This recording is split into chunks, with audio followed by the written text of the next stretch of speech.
мы должны принципиально относиться к тому, чтобы люди платили. Потому что руководство «Газпрома» по нашей просьбе, в том числе и на правкомиссии, принято решение о том, чтобы полностью заменить сети в республике. Вот когда мы это сделаем, то на ближайшие 60-70 лет можно забыть про проблемы труб, изношенности сетей. Вот представьте, какое там благо для республики.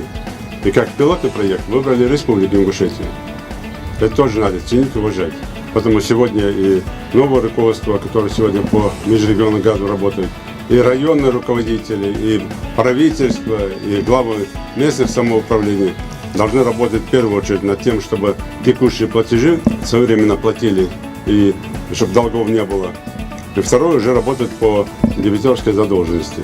Все долги, которые платятся, заплатили, эти долги возвращаются в то же село для помощи. Тротуары, дороги, школы, садик и все остальное. То есть это хорошая инвестиция «Газпрома» за наши же деньги. Поэтому здесь прошу это тоже все учитывать.